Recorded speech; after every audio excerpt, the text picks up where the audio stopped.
Hello friends, welcome to math Sagar. आज हम लोग टर्मिनेटिंग और नॉन टर्मिनेटिंग डेसिमल्स के बारे में पढ़ेंगे। जैसे कि हम लोगों ने पिछले लेक्चर्स में एचसीएफ, एलसीएम और यूक्लिड्स डिवीजन एल्गोरिदम को बहुत अच्छे से सीखा था। अगर आपने ये प्रीवियस लेक्चर नहीं देखे हैं तो एक बार प्लीज इसको देख लीजिएगा। और हम लोग आज अपना टॉपिक टर्मिनेटिंग और नॉन टर्मिनेटिंग से अपने चैप्टर को स्टार्ट करेंगे। चलिए देखते हैं। आज हम लोग टर्मिनेटिंग नंबर के बारे में पढ़ेंगे। दरअसल टर्मिनेटिंग नंबर होता क्या है? टर्मिनेटिंग नंबर एक ऐसा नंबर होता है जिसको p/2 की पावर m और 5 की पावर n में रिप्रेजेंट किया जा सके, जहां m जो होती है उसकी पावर है और n 5 की पावर है। तो एक चीज समझ में आ रहा है कि टर्मिनेटिंग नंबर या फिर टर्मिनेटिंग डेसिमल वो डेसिमल होते हैं जिनको हम लोग p/2 की पावर m और 5 की पावर n में रिप्रेजेंट कर पाए। और नॉन टर्मिनेटिंग नंबर क्या होंगे? ऐसे नंबर जिसको 2 की पावर m और 5 की पावर n के फॉर्म में रिप्रेजेंट ना कर पाए। तो ऐसे नंबर हमारे कौन से नंबर होंगे? नॉन टर्मिनेटिंग नंबर होंगे। तो इसी पे बेस्ड आज मैं क्वेश्चन लेके आया हूं और इसी को हम लोग क्या करेंगे, टर्मिनेटिंग और नॉन टर्मिनेटिंग चेक भी करेंगे और उसको बिना डिवाइड किए हम लोग डेसिमल में भी कन्वर्ट करेंगे। चलिए देखते हैं इसको हम लोग कैसे करते हैं। तो आज का हमारा पहला क्वेश्चन देखिए क्या है।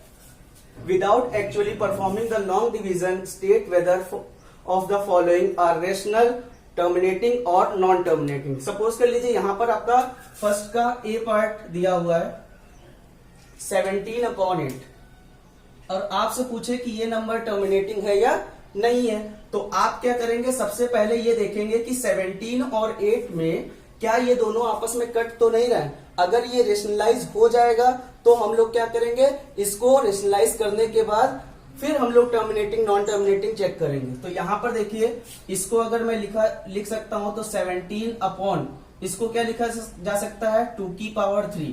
तो यहां पर क्या है? 2 की पावर 3 है। लेकिन अभी मैंने क्या कहा, टर्मिनेटिंग नंबर कौन से नंबर होते हैं? जिसको p/2 की पावर m और 5 की पावर n में रिप्रेजेंट कर सके। ऐसे नंबर हमारे कौन से नंबर होते हैं? टर्मिनेटिंग।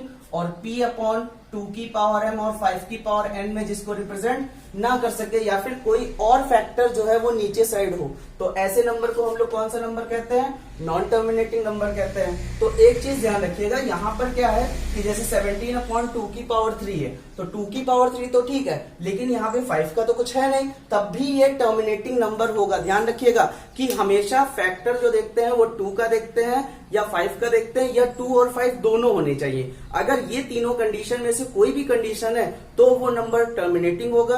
अदरवाइज क्या कहते हैं, इसके अलावा कोई भी फैक्टर नीचे डिविजिबल में है 2 और 5 के अलावा, तो वो हमारा नंबर होगा नॉन टर्मिनेटिंग। तो यहां पर मुझे देख रहा है 2 की पावर 3, लेकिन 5 की पावर नहीं है। लेकिन मैं कहूं तो यहां पर किसी की पावर 0 लिखूं तो उसकी वैल्यू 1 होती है, तो इसको मैं 5 की पावर 0 लिख सकता हूं। तो एक चीज समझ में आ रहा है कि it represent in the form of p/2 की पावर m into 5 की पावर n, where m की वैल्यू क्या है आपको पता चल रही है 3 और n की वैल्यू यहां पर क्या है? 0।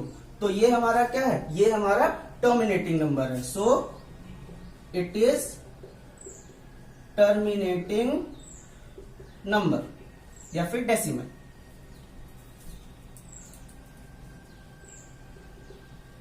तो यहां पर हमको समझ में आया कि एक ऐसा नंबर जिसको 2 की पावर m और 5 की पावर n में रिप्रेजेंट किया जा सके, उसके ये न्यूमिनेटर और डिनोमिनेटर में। तो अब हम क्या करेंगे, इस डिनोमिनेटर को बिना डिवाइड किए हम लोग इसको डेसिमल में भी कन्वर्ट करेंगे। देखिए कैसे करते हैं। तो ये चीज आपने लिख ली होगी। अब अगर इतना चीज पता चल गया है तो आप क्या करेंगे, हमेशा जैसे 17/2 की पावर 3 इंटू 5 की पावर 0 है, तो आप करेंगे क्या कि यहाँ पर जैसे पावर कितनी है? 3 है और यहाँ 5 की पावर कितनी है? 0 है ना। तो हम लोग क्या करेंगे, इसकी पावर को हमेशा इक्वल करेंगे डिनोमिनेटर की। तो यहाँ पर देखो 2 की पावर 3 और 5 की पावर कितनी कम है? इसमें 5 की पावर 3 कम है, तो मैं ऊपर से ही 5 की पावर 3 और 5 की पावर 3 से ऊपर नीचे क्या कर दूंगा? मल्टीप्लाई कर दूंगा। अब मल्टीप्लाई करने के बाद देखिए आप लिखेंगे 17 इंटू 5 की पावर 3 का मतलब क्या हुआ? 5 की पावर 3 का मतलब 125। लेकिन यहाँ नीचे वाले को हम लोग इसकी पावर ऐड कर देंगे, तो 0 और 3 पावर मल्टीप्लाई में पावर ऐड होती है, तो इसको लिख सकते हैं 2 की पावर 3 इंटू 5 की पावर 3। अच्छा, अगर मैं 17 और 125 का मल्टीप्लाई करूंगा तो ये आता है 2125। ठीक है, अब हम क्या करेंगे, इसको और इसको पावर, इसको देखो बेस में बेस है, ऊपर पावर सेम है, तो दोनों मल्टीपल हो जाएगा, तो 2 5 जा कितना हो गया 10 की पावर 3। तो ये समझ में आ गया कि 2125 अपॉन 10 की पावर 3 का मतलब क्या है 1000। तो देखिए 3 के बाद हमारा 1 है, तो 3 के बाद ही हमारा क्या आ जाएगा, डेसिमल आ जाएगा, तो इसका मतलब इसकी वैल्यू हो गई 2.125। ये आपका पहला आंसर आ गया। देखिए मैंने इसको डिवाइड नहीं किया, हमने इसको क्या किया, विदाउट डिवीजन हम लोगों ने इसको कन्वर्ट कर दिया किसमें, डेसिमल में। और कैसे पता चला, जब हमारा टर्मिनेटिंग होगा तभी उसको डेसिमल में कन्वर्ट करेंगे, अदरवाइज उसको डेसिमल में कन्वर्ट नहीं करेंगे। चलिए अब हम लोग इसके दूसरे क्वेश्चन पे चलते हैं, और हमारा दूसरा क्वेश्चन है, दूसरा क्वेश्चन हमारा दिया हुआ है 6/15। तो सब बहुत लोग तो कहेंगे कि ये टर्मिनेटिंग नहीं है, नॉन टर्मिनेटिंग है। कैसे, सब लोग कहेंगे ये 6 दिया हुआ है और यहाँ 15 को लिख सकते हैं 3 इंटू 5, तो यहाँ पर 3 का फैक्टर नीचे आ गया है, तो इसका मतलब ये नॉन टर्मिनेटिंग होना चाहिए था। लेकिन हमने आपको पहले ही बताया था कि सबसे पहले आप क्या करेंगे, चेक करेंगे कि वो रेशनलाइज तो नहीं हो रहा है, मतलब कोई ना कोई एक सिंपल इक्वेशन सिंप्लीफाई हो पा रहा है कि नहीं हो पा रहा है। तो यहाँ पर देखिए 6 है और ये 3 है, तो इसका मतलब ये पहले एक कट सकता है, यहाँ पर मतलब 3 है और ये 6, तो 3 1 जा 3 और 3 2 जा 6, तो यहां पर आ गया 2/5, 2/5। तो 5 की पावर 1 है और यहाँ 2 की पावर मैं क्या लिख सकता हूँ 0, तो ये भी हमारा क्या है, टर्मिनेटिंग नंबर है। समझ में आ गया, 6/15 नॉन टर्मिनेटिंग नहीं है, टर्मिनेटिंग नंबर है, क्योंकि इसमें फैक्टर कट करने के बाद वो एक टर्मिनेटिंग नंबर में कन्वर्ट हो गया। अब देखिए क्या करेंगे, जैसे 2 की पावर 1 है तो इसमें भी पावर को इक्वल करेंगे, अगर मुझे डेसिमल में कन्वर्ट करना है इस नंबर को, तो मैं क्या करूंगा 2 की पावर 1 से और 2 की पावर 1 से ऊपर नीचे क्या कर दूंगा, मल्टीप्लाई। देखिए 2 की पावर 0 और 1 मिला के क्या हो गया, 2 की पावर 1 का मतलब 2, 2 2 जा ये तो 4 हो गया, और इसको लिख सकते हैं 2 इंटू 5, 2 5 जा कितना हो गया 10, और 10 का मतलब क्या हुआ 0.4। ये आपका दूसरा आंसर आ गया। आगे की बात करते हैं, देखिए तीसरा क्वेश्चन इसी तरह से हमारा दिया हुआ है, और तीसरा क्वेश्चन हमारा क्या है 77/210।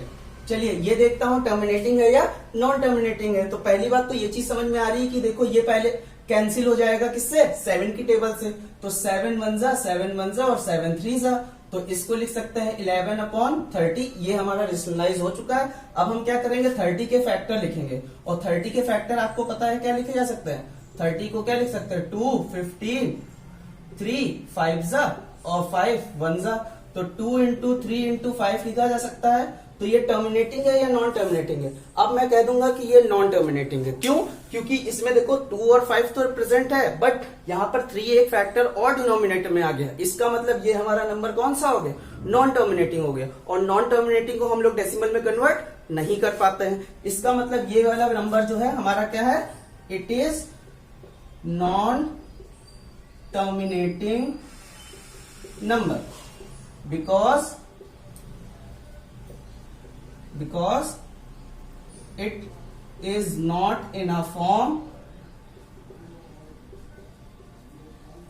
p अपॉन 2 की पावर m इंटू 5 की पावर n। तो ये चीज समझ में आई, इसको हम लोग डेसिमल में कन्वर्ट नहीं कर पाए। अब आगे की बात करते हैं, इसका चौथा क्वेश्चन, और इससे हमारा क्या है, ये चौथा क्वेश्चन देखिएगा हमारा क्या है, जैसे 23/200, इसको मुझे टर्मिनेटिंग और नॉन टर्मिनेटिंग में कन्वर्ट करना है। तो देखिए 200 को मैं कैसे फैक्टराइज कर सकता हूं, फिर से प्राइम फैक्टराइजेशन मेथड।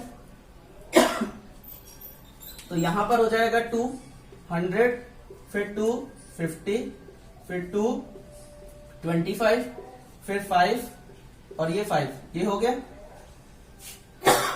इसको क्या लिख सकते हैं 23/2 की पावर 3 इंटू 5 की पावर 2। तो देखिए ये हमारा नंबर क्या है, ये भी टर्मिनेटिंग है। देखो 2 की पावर और 5 की पावर के अलावा कोई नंबर है इसमें नहीं, तो it is also a terminating number, वो तो आप लिख लेंगे। अब हमें इसको डेसिमल में कन्वर्ट करना पड़ेगा। तो देखिए यहाँ पर पावर किसकी ज्यादा है, 3 की पावर, मतलब 2 की पावर 3 ज्यादा है और 5 की पावर कम है, तो इसमें क्या करेंगे 5 की पावर किससे मल्टीप्लाई कर दे, 5 की पावर 1 से मल्टीप्लाई कर दे ऊपर नीचे, तो ये हमारा नंबर जो है वो किससे कन्वर्ट हो जाएगा। इसको लिखिए, देखिए 5 3 जा 15 कैरी 1 और 5 2 जा 10 और 1 15 115 हो गया। अब इसी तरह से अगर मैं इसका मल्टीप्लाई करता हूं तो 2 की पावर 3 इंटू 5 की पावर 3 तो 115 अपॉन 1000 आ जाएगा। और 3 के बाद 1 है 0 के बाद, तो इसमें 3 के बाद इसमें क्या लग जाएगा, डेसिमल लग जाएगा। ठीक है, तो ये हमारा क्या हो गया, आंसर आ गया। तो बात समझ में आ रही है कि किसी भी नंबर को टर्मिनेटिंग को हम लोग नॉन टर्मिनेटिंग नंबर क्या करते हैं, कैसे पहचानते हैं और कैसे इसको सॉल्व करते हैं। अब हम लोग कल जैसे हम लोगों ने एचसीएफ और एलसीएम पढ़ा था, अगर आपने नहीं पढ़ा है तो हमारी पिछली वीडियो को देख लीजिएगा। आगे की बात करते हैं तो यहाँ पर इसी के हम लोग वर्ड प्रॉब्लम भी लेके आए हैं। तो देखिए जरा सा, हमारा पहला क्वेश्चन, सेकेंड क्वेश्चन जो है,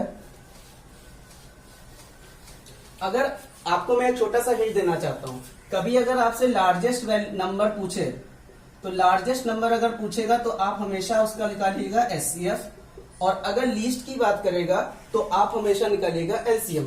ठीक है, तो यहां पर एक क्वेश्चन दिया हुआ है, क्या दिया हुआ है question, find the largest number. देखिए यहां पर क्या लिखा हुआ है, largest number which is divisible by divided 438 and 606 leaves the remainder 6। तो ध्यान रखिएगा, अगर कोई भी ऐसा नंबर फाइंड आउट करना है जिसको इन दोनों को डिवाइड करने पे रिमाइंडर क्या आता है, 6 आता है, तो आप क्या करिएगा कि आपको हमेशा एचसीएफ निकालना होगा। और एचसीएफ किसका निकालेंगे, एचसीएफ निकालेंगे जो नंबर दिया होगा, जैसे 438 है उसमें से जो रिमाइंडर होगा उसको माइनस कर देंगे।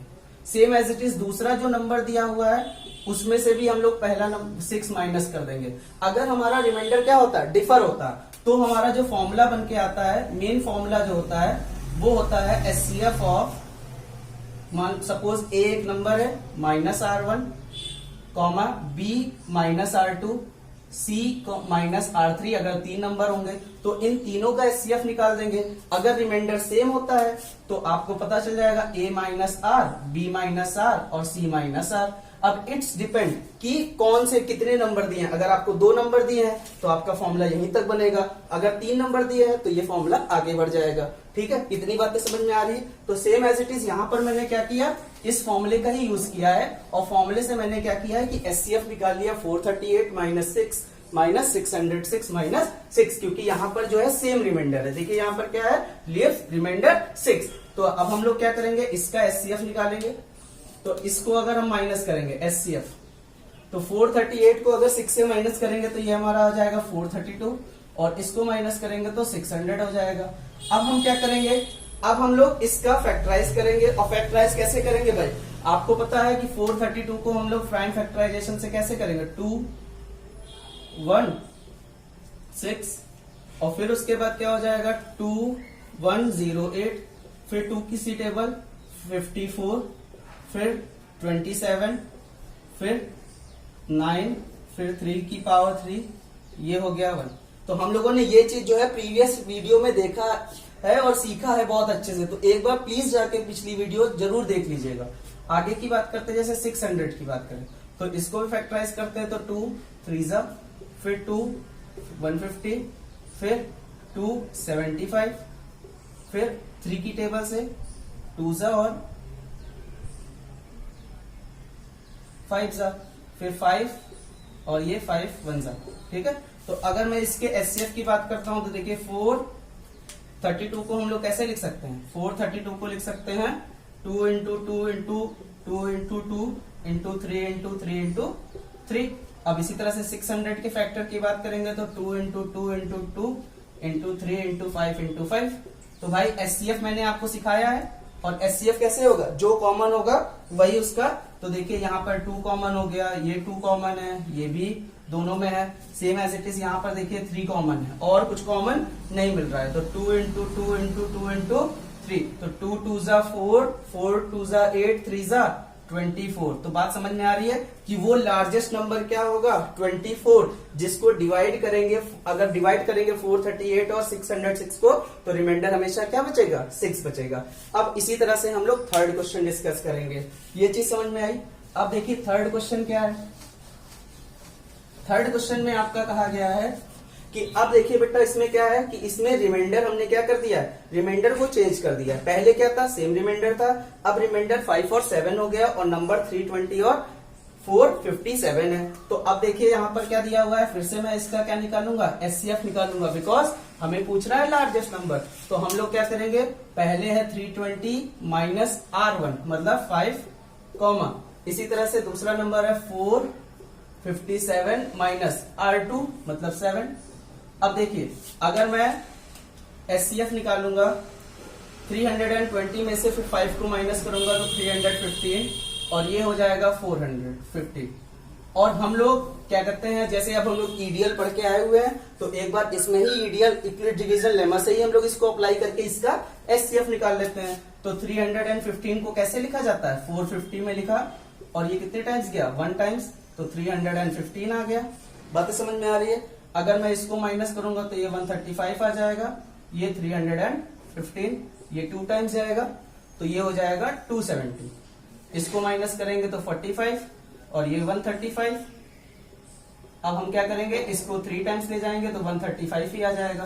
तो एचसीएफ हमारा क्या आता है, 45 आता है। ईडीएल अप्लाई करा के दिखाता हूं जैसे हम लोगों ने पहली क्लास में किया था।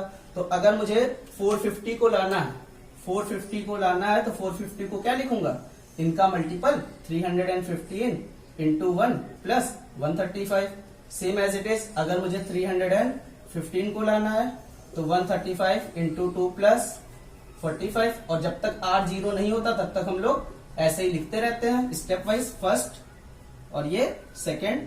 अब थर्ड की बात करें तो 135 लाना है तो क्या करेंगे, 45 इंटू 3 प्लस रिमाइंडर क्या हो गया 0, और जैसे ही रिमाइंडर हुआ तो एचसीएफ इसका क्या आ जाता है, हमें पता है एचसीएफ इसका क्या आएगा, 45 आएगा।